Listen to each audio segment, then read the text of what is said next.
था जिसने सामान उतारने में मदद की। मेरा सामान भी सामान नहीं था, कुछ कपड़े, रोजमर्रा की चीजें और थोड़ा बहुत फर्नीचर। मैंने उन्हें पैसे दिए और वे चले गए। मैंने धीरे धीरे कमरे की सफाई शुरू की। कमरा पुराना था, इसलिए कोनों में धूल जमी थी और जाले भी लगे थे। मैं झाड़ू लगा रहा था, तभी दरवाजे पर टकटक की आवाज हुई। मुझे लगा कि शायद आवाज कहीं और से आ रही होगी, तो मैंने नजरअंदाज कर दिया, लेकिन फिर से आवाज आई। मैंने हैरान होकर दरवाजे की तरफ देखा तो वहाँ एक औरत खड़ी थी। उसके हाथ में एक थैली थी और वह सादगी से बोली, नमस्कार, मेरा नाम राधिका है, मैं पड़ोस के घर में रहती हूँ। उसकी आवाज शांत थी, पर मैं थोड़ा असहज हो गया था। नया गांव, नए लोग और अचानक कोई आकर अपना परिचय दे रहा था। ये मेरे लिए थोड़ा अजीब था। कुछ पल के लिए मैं उसे कुछ भी नहीं कह पाया। उसे मेरी घबराहट समझ आ गई तो उसने ही बात आगे बढ़ाई। मैं यहीं रहती हूँ। आप बैंक में काम करने आए हैं ना? यह हमारे गांव की ही बैंक है। साहब, अगर आपको किसी चीज की मदद चाहिए तो मैं मदद कर सकती हूँ।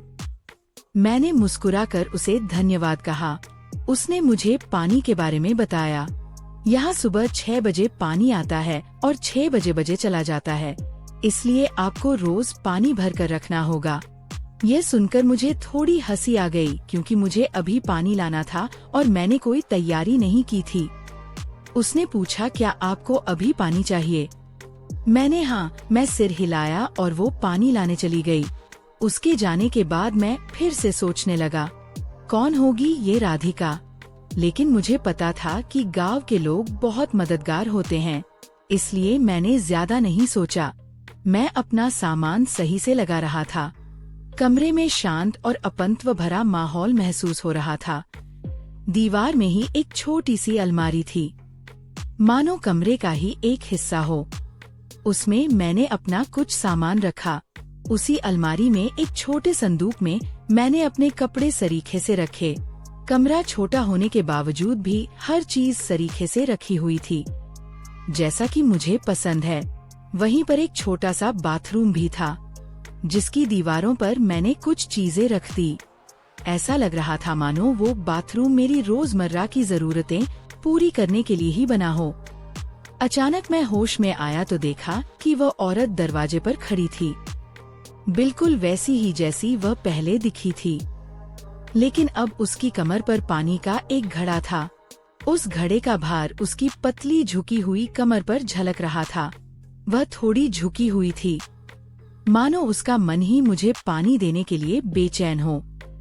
साहब, मुझे पता है कि आपको पानी की जरूरत होगी, लेकिन मेरे पास ज्यादा पानी नहीं है। बस एक ही घड़ा है जो मैं आपको दे सकती हूँ। इसी में दिन बिताइए, सुबह पानी आ जाएगा, उसने सादगी से कहा।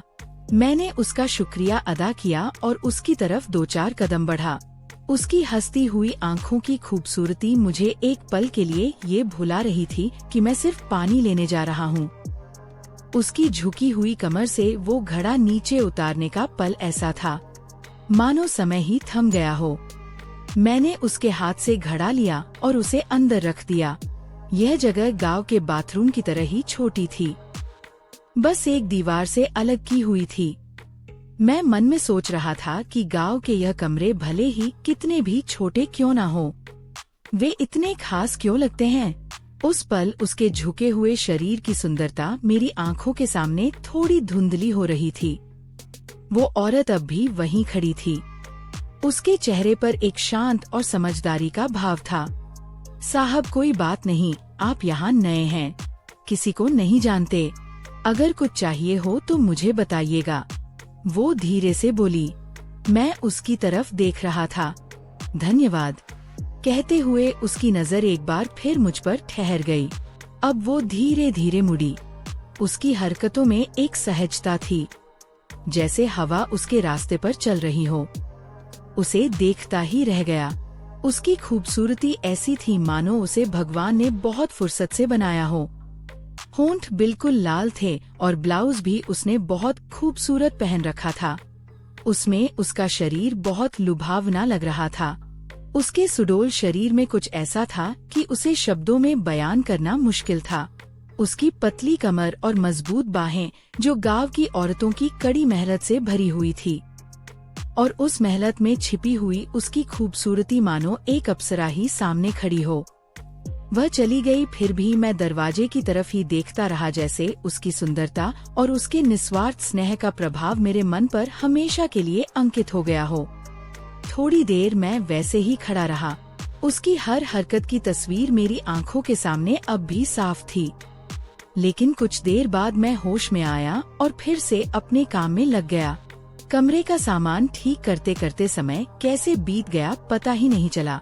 मैंने फटाफट अपना सारा काम खत्म किया और थोड़ी देर आराम करने के लिए एक छोटी सी चटाई और चादर बिछा ली। उस पर लेटकर मैंने एक सुकून की सांस ली। थोड़ी देर आराम करने के बाद मैं तरोताजा हो गया। मैंने अपने साथ लाया हुआ अखबार खोला और पढ़ने लगा। मेरा मन अखबार के शब्दों में उलझा हुआ था, लेकिन थोड़ी ही देर में एक जानी पहचानी परछाई फिर से दरवाजे पर दिखी। ये वही औरत थी। इस बार उसने दरवाजा नहीं खटखटाया, बस हल्के से खांसकर अपनी मौजूदगी का एहसास कराया। मैंने उसकी तरफ देखा और वह मुस्कुराकर बोली, साहब क्या मैं आपके लिए खाना ले आऊं? मैंने हंसकर जवाब दिया, नहीं, मैं अपना सारा सामान लेकर आया हूं। मुझे खाना बनाना आता है, मैं खुद बना लूंगा। वो एक पल के लिए रुकी। उसकी आंखों में उत्सुकता और चिंता थी। वो बोली, ठीक है, क्या मैं आपके लिए कोई सब्जी ला दूं? मैंने उसे कोई जवाब नहीं दिया क्योंकि मेरा ध्यान उसके हाथों पर गया। उसने अपनी साड़ी के एक कोने में कुछ लपेटा हुआ था। वह धीरे से साड़ी खोलते हुए बोली, यह मैं आपके लिए ताजी मेथी की सब्जी लाई हूँ, गांव की है। उसकी आंखों में प्यार और अपनत्व था। उसने मेथी का वह गट्ठा मेरी ओर बढ़ाया, मानो उसके दिल की ममता उन पत्तियों में उतर आई हो। उसके इस स्नेह भरे भाव से मेरा मन हल्का हो गया। मैं धीरे धीरे उसके पास गया और उसके हाथ से वह मेथी की सब्जी ले ली। उसके कोमल हाथों से वह गट्ठा लेते हुए मेरा मन खुशी से भर गया। मैंने उसे फिर से धन्यवाद दिया और वह प्यारी सी मुस्कान देकर चली गई। उसके जाने के बाद मैंने खाना बनाना शुरू किया। मेथी की सब्जी ताजी और हरी भरी थी। मैंने उसे मन लगाकर बनाया और खाना खाया। सच कहूँ तो उस सादे खाने का स्वाद ही कुछ और था। ताजी सब्जियों से गांव की मिट्टी की खुशबू आ रही थी। रात में मुझे बहुत अच्छी नींद आई। अगले दिन सुबह मैं 6 बजे उठा।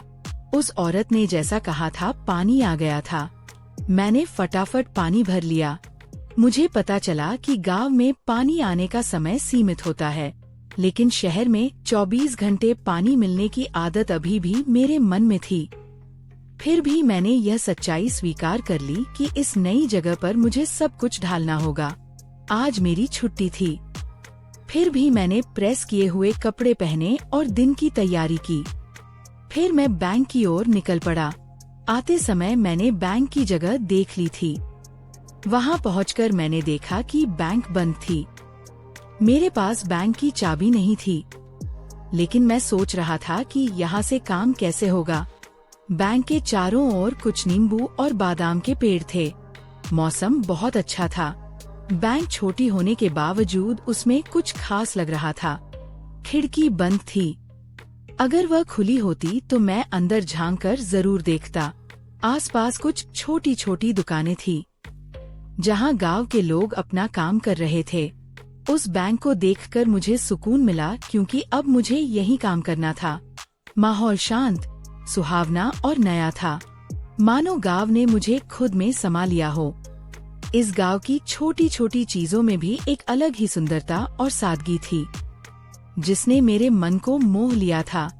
बैंक के पास ही एक छोटा सा होटल था।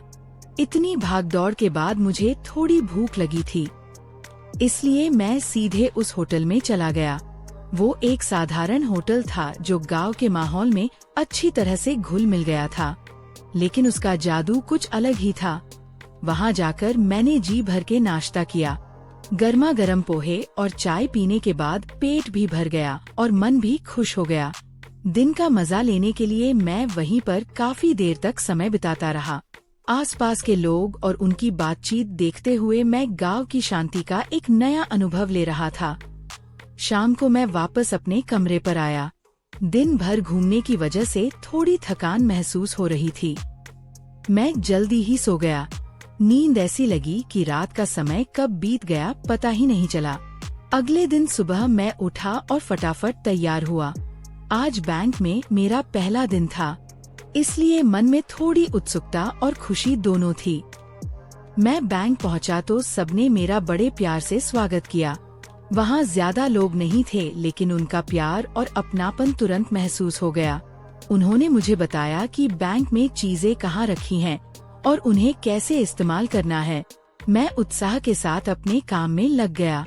शाम को 5 बजे ठंड बजे काम खत्म हुआ और मैं वापस रूम पर आया। आते समय रास्ते से मैंने 2 अंडे और पाव लिए थे। मैंने तय कर लिया था कि आज अंडों की बढ़िया भुर्जी बनाऊंगा। कमरे में आते ही तड़के की खुशबू से कमरा भर गया। मैंने भुर्जी बनाई और पाव के साथ खाने बैठ गया। तभी वह औरत फिर से आ गई। दरवाजा खुला था, इसलिए वह अंदर आ गई। मैंने उसके चेहरे की तरफ देखा तो उसकी नजर में कुछ कहने की इच्छा साफ झलक रही थी। उसके बोलने से पहले ही मैंने कहा, आइए ना खाना खाइए। वो हल्का सा मुस्कुराई और बोली, आप खाइए। उसके इन शब्दों ने मेरे मन पर गहरा असर डाला। मैंने उससे कहा, बैठिए ना, और उसने कुर्सी की तरफ देखा। वो कुर्सी बैठने के लिए ही थी, लेकिन शायद वह संकोच कर रही थी। मैंने फिर से जिद की, बैठिए ना।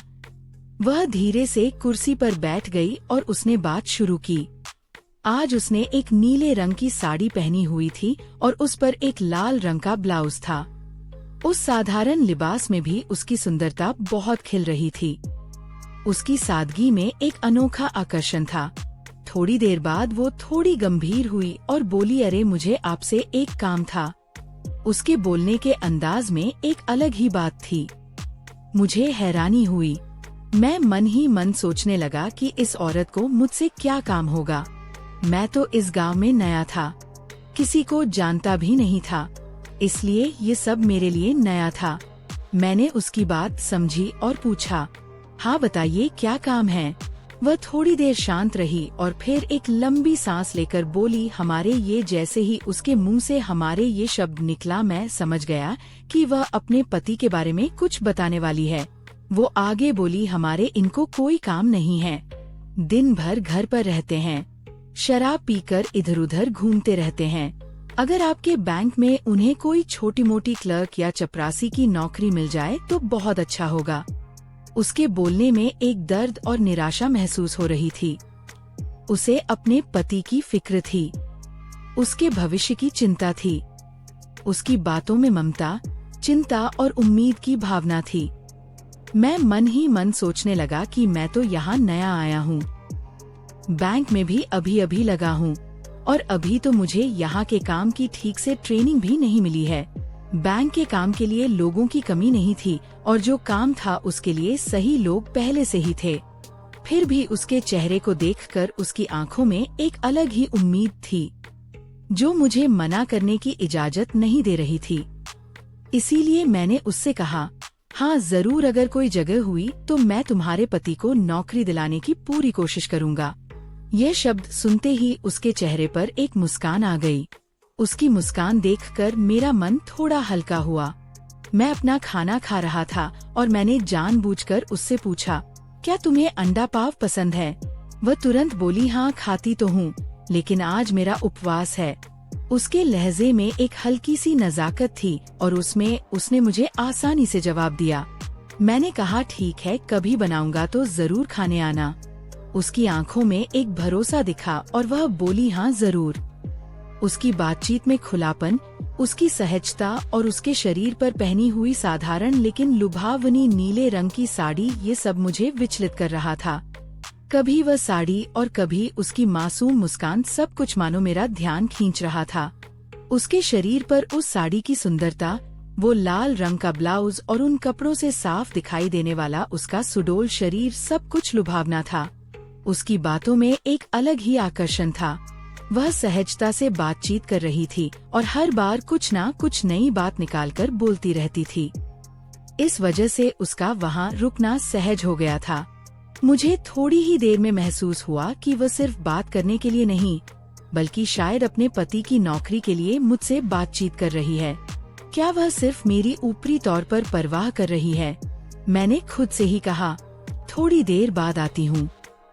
कहकर वह चली गई और मैं कमरे में अकेला बैठ गया। उस रात मुझे नींद नहीं आ रही थी। जगह नई थी, लेकिन उस नई जगह के अकेलेपन में वह सुंदर औरत मेरे दिल पर राज कर रही थी।